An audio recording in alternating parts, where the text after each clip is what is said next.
What is going on, freedom fighters? Welcome back to another Mile High Monday here on Break the Chains Media. Today is Monday, January 12th, 2025. Wait, 2026. See, it's a new year. Still trying to get used to that. You know me, that old joke, right? Where, I don't know if you've seen it, where they're like still writing BC instead of AD. It's funny, but here we are. Here we are having a good time here, starting the week off right in the Mile High City. Appreciate everyone joining the live stream. It was a busy weekend in Minneapolis, in Chicago, in Denver, in LA, New York. Cities across the country erupted in anti-ICE protests and anti-ICE riots and demonstrations. Nick Sorter and Cam Higbee barely escaped many different instances of mostly peaceful protests, as we've seen in the past, as we've seen time and time again. These leftists show up, these LARPing revolutionaries wanting to actively destroy all of everything that makes America great and everything that is the principles of our nation, right? You can't protest. You have a right to protest. As soon as these protests devolve into destruction of property, endangering of individuals, risking the lives of others, like, this is some gray territory, right? And then I get all my anarchist friends, and I get all my anti-government friends who say, "Well, you're just a bootlicker. You'd be the one siding with the redcoats." I go, "Bitch, shut up. I would not be siding with tyrannical authoritarian regime change and rule from a king, because that's not what we're dealing with here. We are dealing with lawful federal orders to remove illegal immigrants from our country." And yes, it's bad optics. Yes, it doesn't look good. But the law of the land, these people are here. These people are siphoning off our tax dollars, creating instability in our infrastructure. Our nation can't sustain them, not on top of the fact that all of these NGOs, the Somali fraud rings, you name it, we're dealing with it. And these immigrants should go through the proper procedures and the proper port of entry to become American citizens and assimilate with American culture. But that's like a whole nother conversation. But yes, we saw a lot of devolving this weekend. We saw a lot of chaos this weekend, and it's only going to keep going. It's only going to escalate further. And I just hope everyone is okay and everyone remains okay and remains safe. So with that being said, we are going to also be talking about Jerome Powell being referred to the DOJ for criminal investigation by Anna Paulina Luna over a false testimony. So we're going to get into that. Jerome Powell is the Fed chairman, and he's said some shady stuff, said some interesting stuff. He's got some colored history from his past regarding the Carlyle Group and these other ethics scandals that he was doing with Fed trading and during COVID. So we're going to get into that, and then we're going to wrap up with the information regarding Tina Peters' Court of Appeals case that's going to be happening on Wednesday.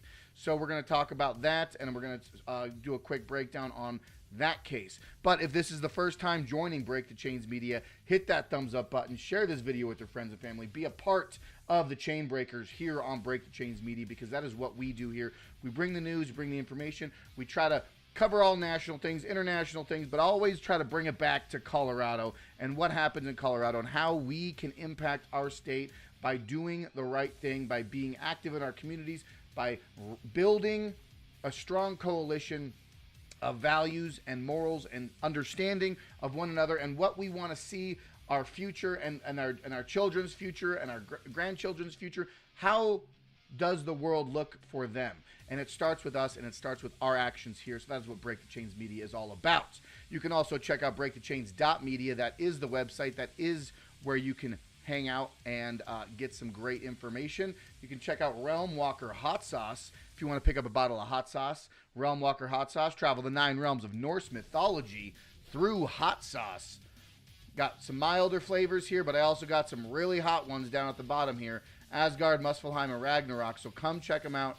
Follow Realm Walker Hot Sauce on Instagram, or follow Break the Chains Media on Twitter or Instagram and message us, and we can get you a bottle going from Realm Walker Hot Sauce. Light up them chainsaws, folks. It's time to cut through the bureaucracy, cut through the bloat, cut through the corruption, because that is what we need to do here in 2026. Fell the career politicians and the criminal laundering schemes that are happening across our country with Chainsaw Caucus. Chainsaw Caucus is a $5.27 pack, and your $10 a month donation, you can click on the Give button over here in the top right corner, and it will redirect you to the fundraising option. Click on Corey Blair over here from Break the Chains Media, and you can, for $10 donation, you can help Chainsaw Caucus, and you can help out Break the Chains Media. There is also a pinned in the description below. There is a link there. You can click on that, and you can go directly to this page as well with the Chainsaw Caucus.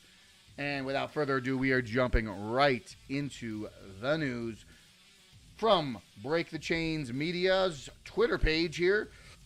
We're just going to do a quick rundown the timeline. You know how we started. You know how we do it here.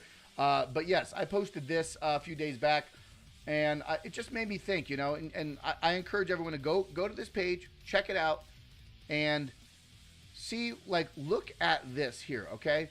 So the U.S. national debt clock as of 10:50 a.m. Eastern Standard Time on January 9th, 2026.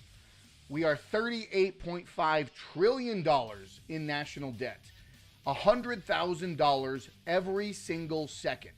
$112,000 of debt per citizen. How much of our national debt has been wasted on fraud, extracted through corruption, and laundered by our own elected officials? That's the real question we have to ask here, folks, because all of this money, all of this moving around. I remember back in 2001, a day before 9/11, Donald Rumsfeld came up and they were trying to do an investigation into the the Pentagon budget, however it was. But Donald Rumsfeld came out and said they couldn't account for almost $2 trillion from the Pentagon's budget. And the very next day, 9/11 happened. And that was 25 years ago. Okay? Absolutely insane, or it will be 25 years ago. But the national debt keeps climbing, keeps rising. The value of our dollar is going down. And whether you want to resort it to the petrodollar and our global international agreements with other countries and oil, sure, that's an argument to be had. But inflation and monetary policy and fractional reserve banking and printing of money. Imagine all of the money that was printed during the COVID years. All of that injected into the economy dropped the value of our dollar substantially. And then you compound that with the levels of corruption, with the levels of fraud, with these Somali fraud rings that are happening in Minnesota and across the country in various different ways, whether it's through childcare or healthcare or immigrants being taken care of or homelessness being housed, you name it. There are many different ways that they're laundering and moving around our taxpayer money, and this is how the national debt is so substantially high. We're almost at $39 trillion in national debt, and how much of that is going to fraud, waste, and abuse? You let me know what your thoughts are. Absolutely sickening. But yeah, so I just thought that was an interesting little brain teaser that I was thinking about. And then this is we're actually kind of bouncing around here, but it is Jared Polis's last year in office. It's Jared Polis's last year in office, and he is feeling the pressure from the Trump administration. Polis is mulling over the idea of granting clemency to Tina Peters for following Trump's presidential pardon. Correction. Polis is mulling over the idea of granting clemency for Tina Peters following Trump's presidential pardon.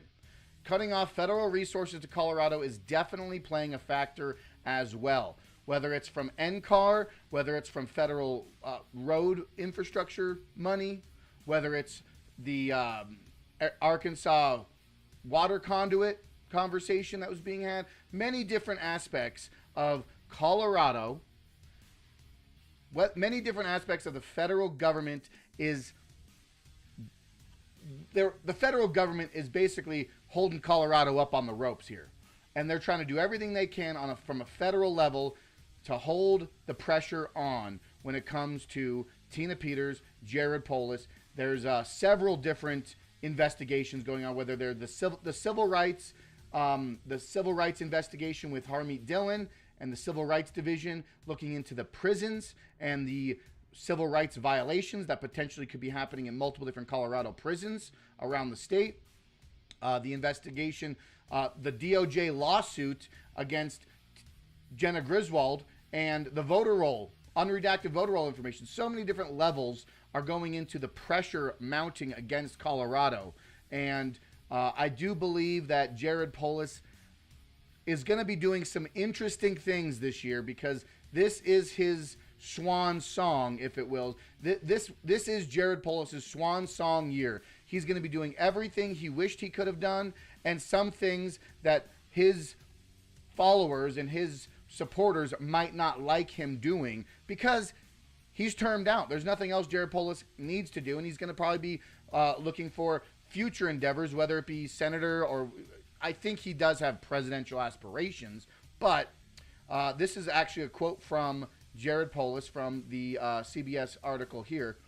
She got a sentence that was harsh. It was a 9-year sentence. So we always look at people's sentences. And when you have people that are elderly, and we're looking at this across the number of many people in their 70s or 80s that are in our system, how much of a threat to society are they? And how do we balance that in a way that makes sure that they can spend their last few years at home? Very interesting coming from Jared Polis, who was such a staunch advocate for keeping Tina Peters and upholding the rule of law and upholding the sentence that was given to her by Judge Barrett and her jury of her peers, right? Very interesting comments coming from Jared Polis regarding the clemency of Tina Peters. So we will see how that unfolds in this coming year.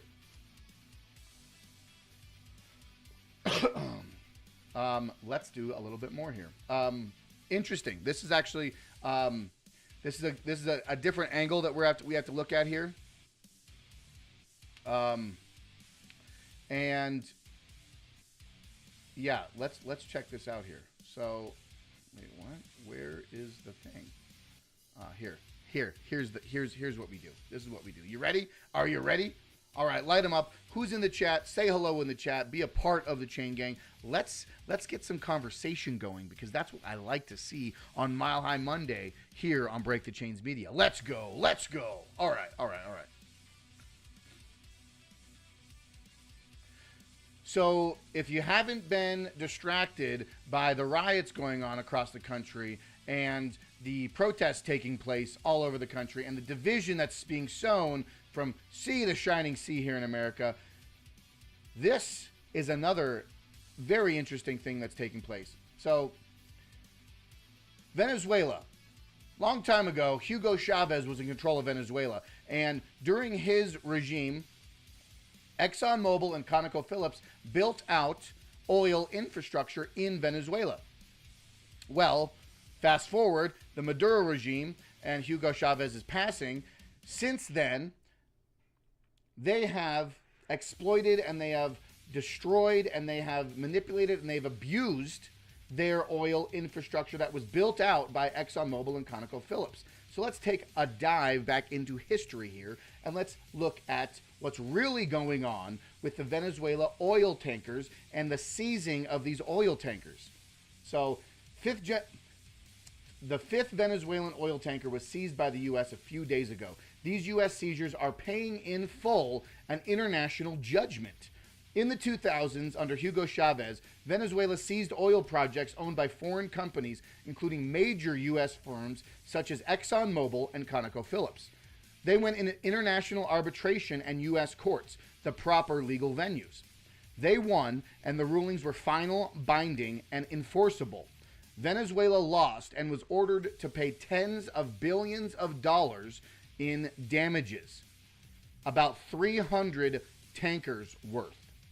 What you are seeing now playing out is exactly that. What you are seeing play out right now is exactly that. Trump is enforcing those international judgments against the Venezuela Maduro Chavez regime. Trump isn't pirating ships. He must seize and sell 300 tankers of Venezuelan oil to satisfy an international court judgment owed to U.S. companies. That's the facts, and that's what's going on. Take it to the bank. Very interesting. It is very interesting because I do feel that it does have a level of piracy and it doesn't look that good. The optics right now, when we look at the oil tankers, when we look at the Venezuela angle, we look at what's happening with ICE across the country, not good optics. It's not good optics, and I'm not gonna sugarcoat it because, yeah, when you're seeing all this play out, it looks like imperialism. It looks like heavy-handed government. I don't like seeing that. However, when you step back and you look at things objectively and you see and you understand what's really going on, it's not a fascist or dictator-style regime. Everything that's happening right now is within the scope of the law, using lawful judgments and lawful assets and lawful movements and playing this out, because time and time again we've seen past presidents and past administrations just go soft on these things. And this is how we've gotten into the position that we're in right now. Corrupt, well-established, uniparty, elitist agendas that allow things like this to persist. And Trump says, not on my watch. No, sirree. We're not doing that. Not anymore. That's essentially what's going on, right? That is really what I see playing out. And like I said, I'm not one for big government. I'm not one for a police state. I'm not one for, law. Like, I'm not a fucking bootlicker like all these people are calling. Anyone who says, especially when we're talking about the ICE thing that happened, the ICE information. I mean, this was January 9th. What day was that? Was that this is the video. I think it came out Thursday or Friday. Yeah. This, I mean, once you see this video, when you see this video, it paints a very different picture. And while I will still stand by it, and I don't want to really hold the live stream to this specific topic. We'll touch on it, but I don't want to hold on to it. But I mean, this is all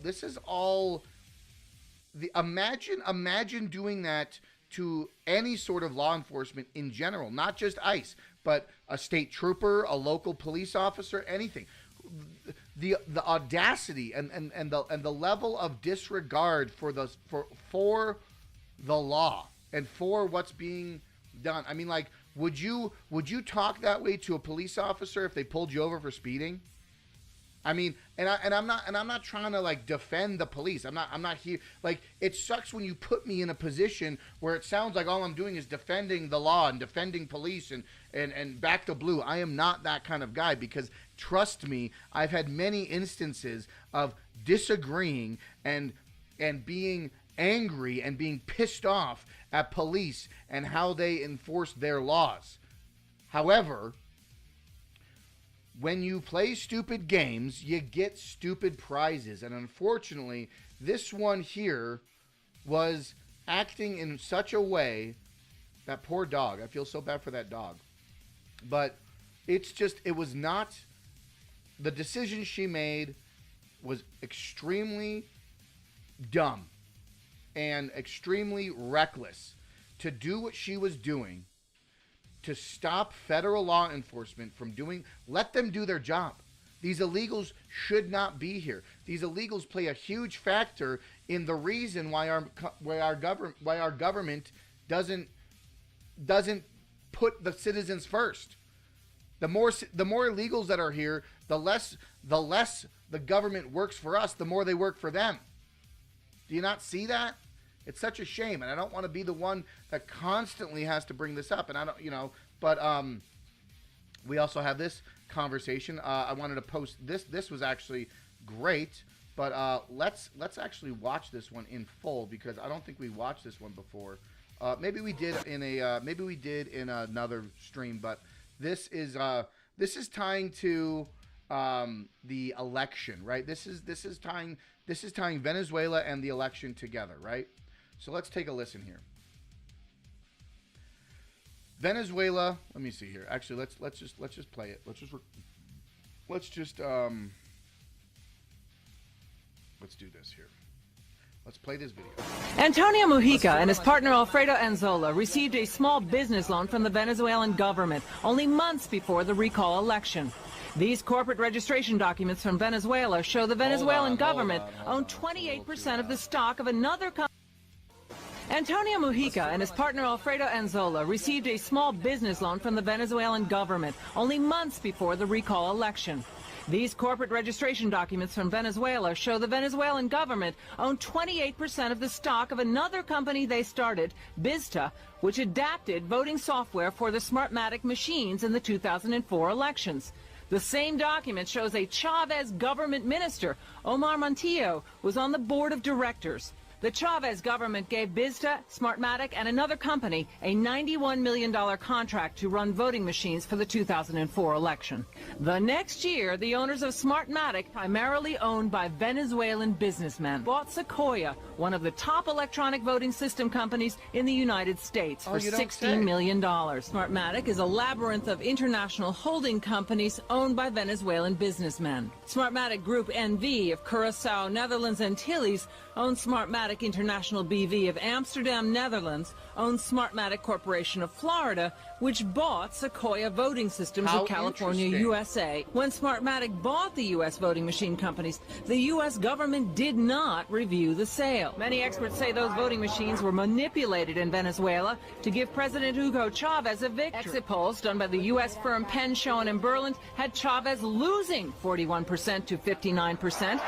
But the next day, Chavez declared victory, reversing the score, saying he won 59% of the vote. Everything was computed in the favor of the government. So the only explanation is that the Smartmatic machines had been programmed in that way. A Harvard mathematician crunched the numbers on the Venezuelan election. It had to be the Smartmatic system. All these machines talk to a central computer and report on their results. And in that mechanism, as they communicate with the central machine can report anything. Smartmatic is technically based in Boca Raton, Florida, but the president of the company, Jack Blaine, testified to the Chicago City Council. Fewer than a dozen Smartmatic employees work in Florida. The majority of the workers are based in Venezuela. Very interesting when you hear that. That is almost a 20-year-old video. Venezuela, Smartmatic, Sequoia, and Dominion, now Liberty Vote, all had a role to play in the massive scale of election fraud and rigging that's taken place in America. Tina Peters preserved the Colorado 2020 election results. Jenna Griswold wiped the data with a trusted build update. And all of this ties back to how these systems for so many years were used to twist, modify, and skew election results in varying different ways.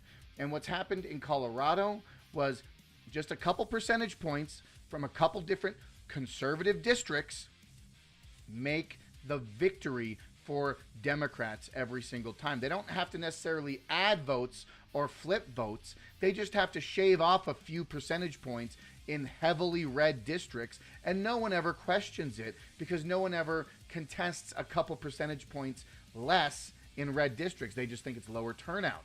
But there are smart and intelligent ways that they use this system, this type of software that Smartmatic developed back in the early 2000s to modify, manipulate, and rig elections to this day. And that is why I believe Venezuela has an intimate and unique tie into the election of 2020 and arguably past and prior elections leading up to that. So we will see what happens with the Maduro trial, and we will see what happens in further development in Venezuela. But the election integrity is pivotal and crucial to what's happening in America and in our elections today.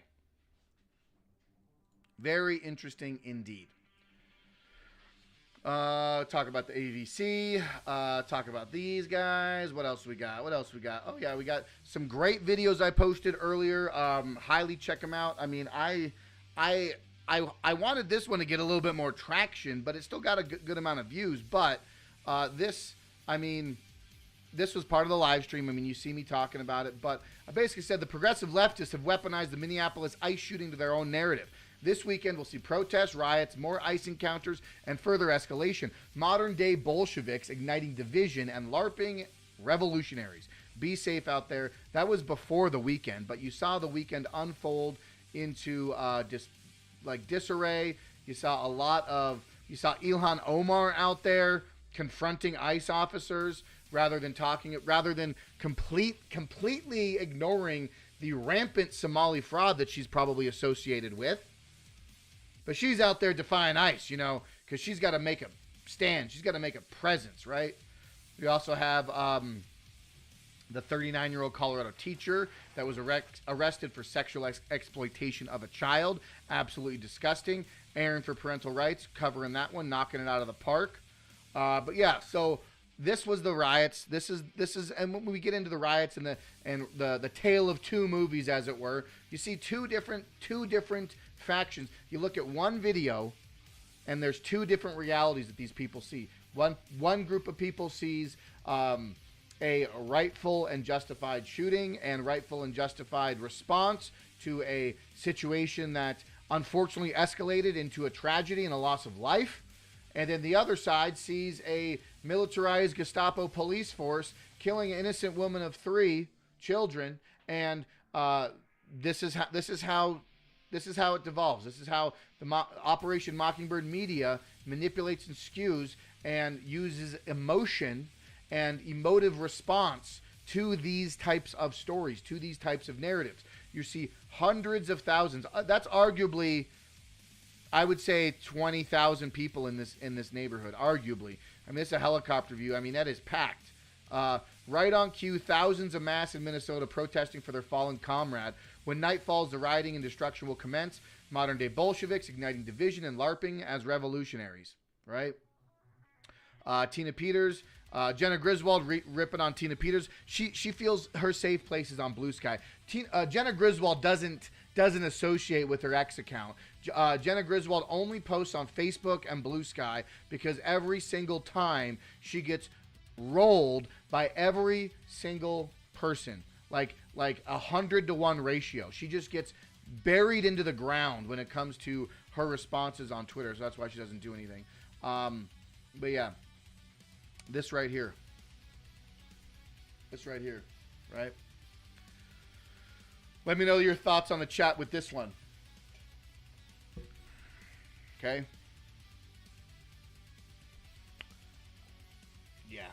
Yeah. It's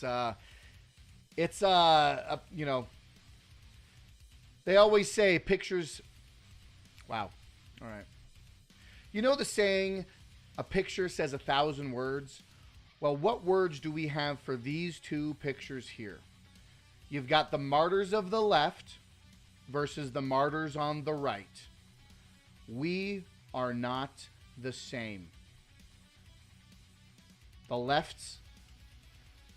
leftists were sharing this picture of George Floyd and the woman from the ICE shooting in a shared AI image and just blasting this everywhere, right? This is what they were sharing. And the conservatives, a few months back, were sharing the other image. Okay? The energy behind these photos from each side, the energy behind these photos from each faction is similar in its nature. In its root essence, the energy is the same. But the logic behind why the support comes and why they support these individuals and why they believe that these individuals were martyrs are extremely different. They could not be further from one another when it comes down to the reason why the left believes these people were martyrs. And the reason why that the right believes Irina Zarutska and Charlie Kirk were martyrs, the beliefs that they had were polar opposites. How do we fix a nation that does not literally live in the same reality? That is the truth. I don't know. You let me know in the comments. Let me know what you think. The dichotomy is palpable, folks. The dichotomy is palpable. Okay? And then we have this lady here literally wearing a baby. She brought her infant child to an ICE protest. She's taking a page out of Brittany Peterson's book, right? Ridiculous. I mean, I've brought my son out to various midday events in our neighborhood, in our area, but to bring an infant to what could be a larger escalation of a potentially dangerous protest turned riot, I would not do that. I mean, she is out there during the day, but it's still bad luck, bad optics. Look at this dog. Look at this witch, this election witch, this scumbag. You'll never find a deeper hive of scum and villainy. Open society, Soros-backed political puppet Jenna Griswold has no shame. She's a disgrace. Do not let her win AG. She should be in prison, right?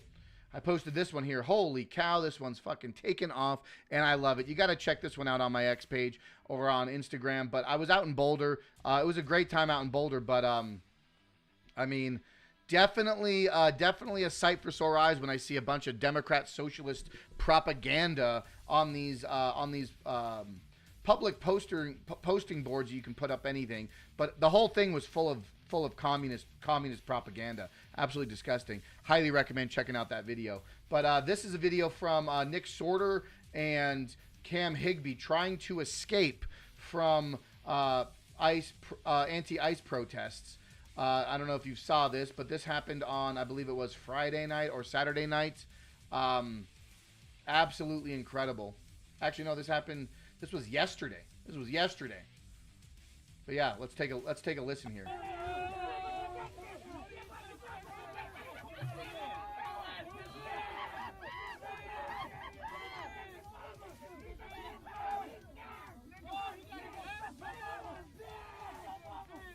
Listen to these monkeys. They're just chimping out, dude. Just going straight feral. Absolute animal behavior. Cute. They just broke the back window.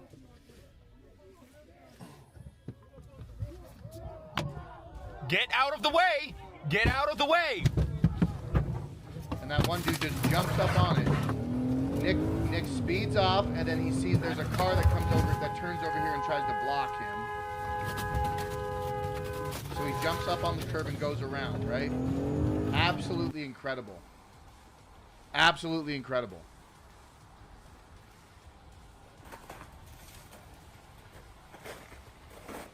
Look at all that vandalism.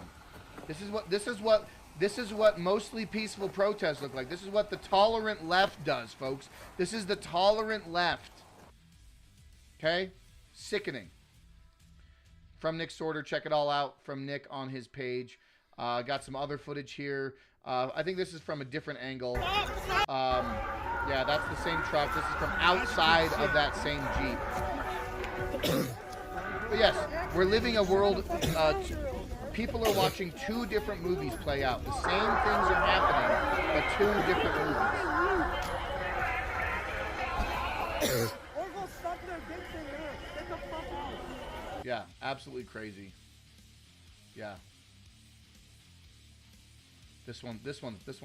This one's great.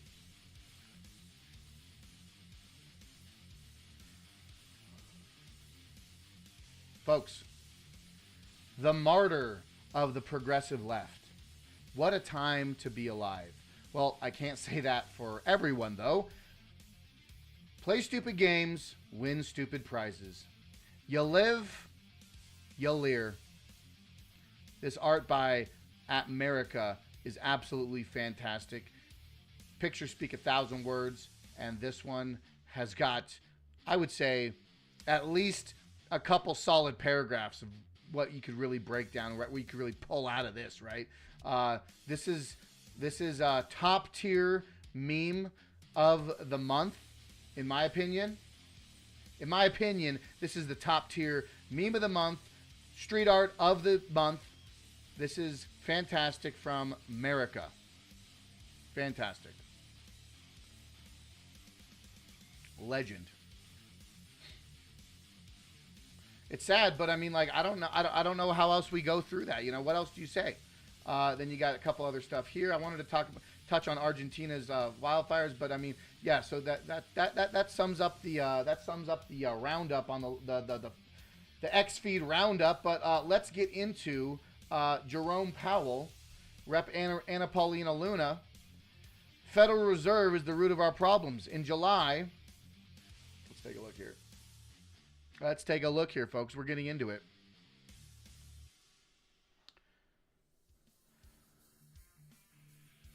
Congresswoman, you know, hold on.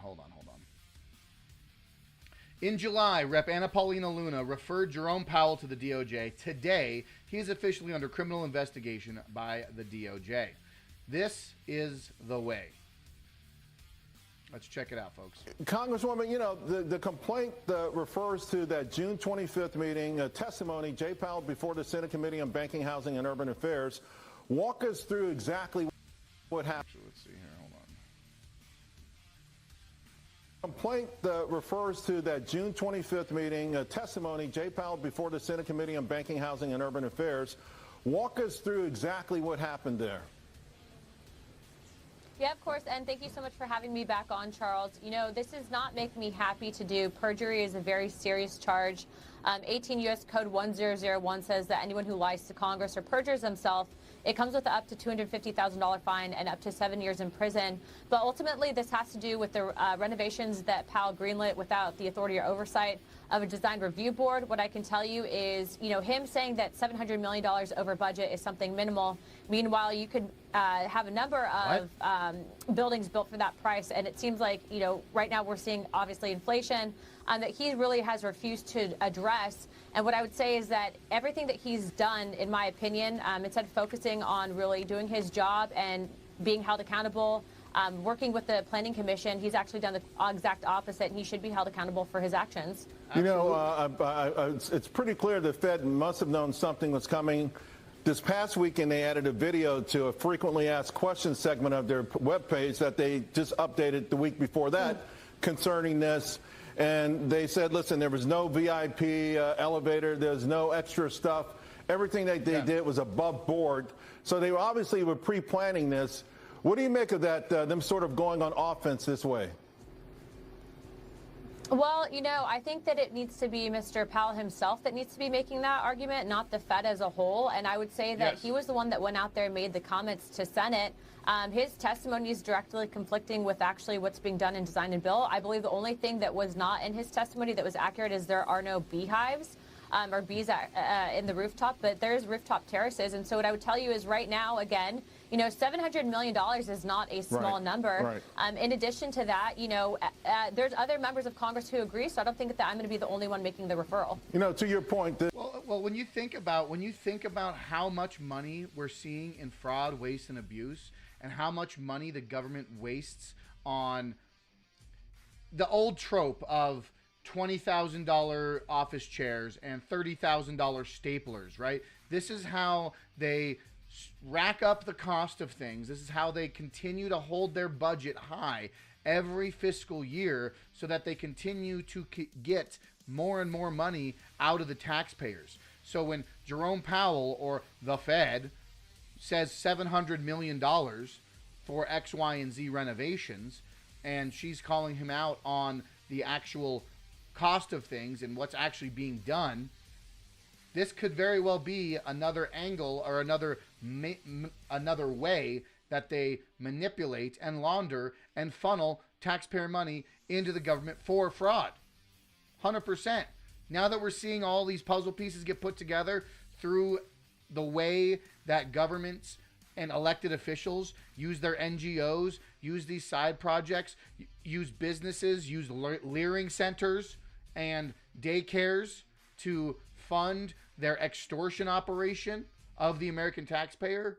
Anna Paulina Luna calling out Jerome Powell is a fantastic thing to be addressed. Totally runs right in the same ballpark, right? What to know about the DOJ's criminal probe into Fed Chair Powell. Justice Department opens criminal probe into Fed Chair. Talking about, I mean, this is essentially the same thing that Anna Paulina Luna just said, but about the Federal Reserve renovations and using taxpayer monies to do it. Okay? A bipartisan group of economists and former top Fed officials on Monday issued a joint statement condemning the probe as an attempt to undermine the Fed's political independence. Why should the Fed be politically independent? Why is the private Federal Reserve politically independent when they are beholden to every dime, dollar, and I guess no more pennies, but every single one of our dollars runs through them? The entire United States, arguably the global economy, the Federal Reserve has a stranglehold on. But they're politically independent, sure. They control the interest rates and they manipulate markets. It's very shady business. The reported criminal inquiry into Federal Reserve Chair Jerome Powell is an unprecedented attempt to use prosecutorial attacks to undermine that independence, the statement said.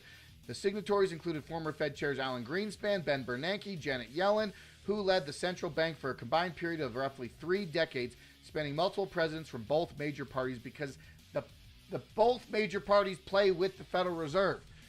Donald Trump's the only one putting the pressure on him.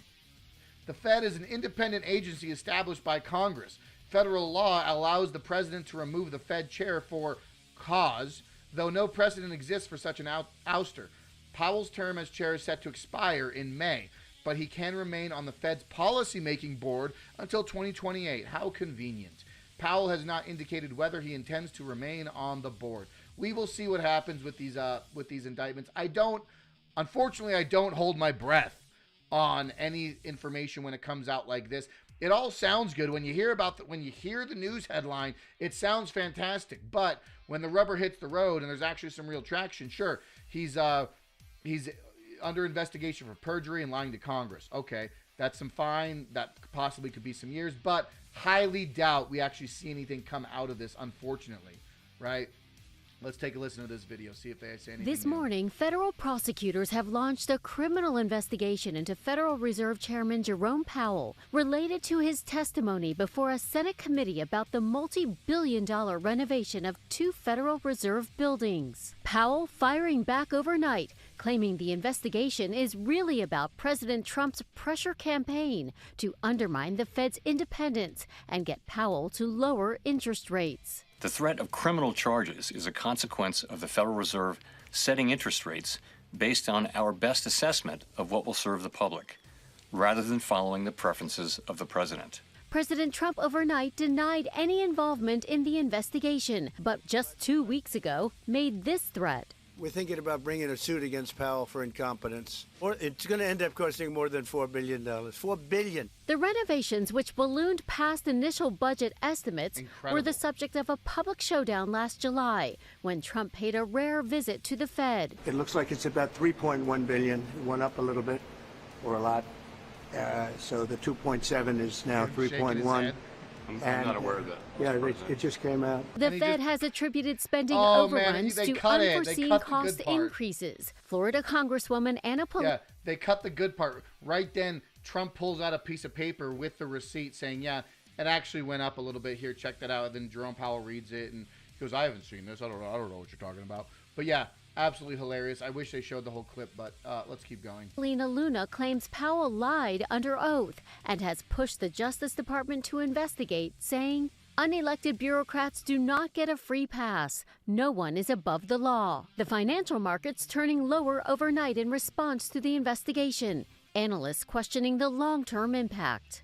I think it's nothing more than political pressure on the Fed for not doing what the Trump administration wants, right? Not cutting rates faster than they have been. It's a smokescreen. I understand maybe they spent too much money. I get it. It's an old maybe building. President Trump, during his first term, picked Powell to lead the Fed, praising his judgment. But this morning, Powell says the Justice Department... All right, bye-bye. Thank you, talking head. But yeah, let's take a look here from Grok. I pulled up some information from Grok regarding Jerome Powell and his past. Scandals might be scandals might be a heavy-handed term, but we're gonna list this off here. In 2021, the Fed trading ethics scandal, senior officials, including Powell, traded stocks and bonds amid the COVID market turmoil, prompting resignations, an ethics overhaul, and questions about insider advantages. You don't say. How interesting. Powell's Carlyle Group ties from pre-2012, his private equity role raised concerns about Wall Street and Fed revolving doors and potential policy biases favoring finance. Yeah, I mean, insider trading on the highest of highest levels. Color me shocked. Color me shocked. Inflation and policy mismanagement from 2018 to 2025. Critics accuse Powell of fueling inflation through excessive stimulus, delaying rate hikes, and politicizing decisions, eroding public trust. From 2025 and 2026, the federal headquarters renovation probe. Powell faces a criminal investigation for allegedly lying to Congress about a $2.5 billion luxury upgrade, seen as wasteful and deceptive amid economic strains. I think that's pretty simple, pretty straightforward. So we will see what comes out of this. Anna Paulina Luna referral cites the 18 U.S.C. 1621 of perjury and 18 U.S.C. 1001 of false statements to Congress. Rep. Luna is calling on the Department of Justice to confirm receipt of the federal referral and to open a formal investigation onto whether Chairman Powell's actions meet the statutory thresholds for criminal prosecution. Folks, we will see what actually comes out of this. But like I said, from the beginning of this video, I am not holding my breath. Yeah, so that's that. That is that. And then lastly, we are going to wrap up with round out this live stream. Thank you, everyone, for hanging out. Smash that thumbs up button. Share this video. We're going to be getting into it. Tyranny Response Tuesday is going to be coming up tomorrow. We'll be going over a little bit more of this tomorrow. Maybe we'll talk about the Patagonia, Argentina wildfires and this very interesting situation regarding that. But lastly, I do want this to be a we are going to actually go over to very quickly, because I wanted to let everyone know, but we're going to do a little deeper dive into the state firing back at Peter's jurisdiction challenge, rejects pardon and supremacy claims. We're going to be doing a larger breakdown of the Colorado Court of Appeals and the supremacy clause and all of this stuff. But I did want everyone to know, before we go to Rumble Premium, if you are not a Rumble Premium subscriber, listen, take a listen here, folks. We're going to take a beat because we are wrapping up the all-inclusive live stream here on Break the Chains Media. In just a few moments, we are going to the premium Rumble only, Rumble exclusive on Tina Peters, the case against her, the Court of Appeals in Colorado, and her Court of Appeals case that is taking place this January 14th, this coming Wednesday, in 2 days. Tina Peters is going to hear oral arguments of the case of appeals against the people versus Tina Peters at the Colorado Court of Appeals. So I am going to be actually down on the ground. I will be trying to report on this live on Wednesday. Wednesday is going to be a busy day because that is the start of Colorado 2026 session, as well as the Tina Peters Court of Appeals case. So I'm going to be downtown trying to cover both things. But so at 2:30 p.m., the people versus Tina Peters on January 14th at the Colorado Court of Appeals courtroom at the first floor. I've got it pulled up here. But yeah, so I will be down there reporting live doing what I can, trying to get the information out to the people in real time, so long as they allow me in, so long as they allow me. I'm not going to be a scalawag or a rabble rouser, but I am going to go in there and try to be professional and try to get some information and get some actual reporting from on the ground as that case unfolds in the Court of Appeals case. So you got to smash that like button and follow this channel, whether you're on YouTube or whether you're on Rumble. But if you are on Rumble or if you are on X right now, if you're on X or if you're on YouTube, you got to go over to Rumble and be a part of Rumble's premium content, because we're going to be going backstage, behind the scenes for Rumble Premium, Rumble exclusive, talking about Tina Peters and talking about the Supremacy Clause and talking about the state firing back at Tina Peters. But without further ado, we are signing off here for the standard stream on Break the Chains Media. If you want to see the premium stuff, you got to be a Rumble Premium subscriber. So sign up, be a part of Rumble Premium, and I will see you on the other side. Folks, I love you. I appreciate you. And thanks for hanging out on Break the Chains Media. Fight for freedom and never give up.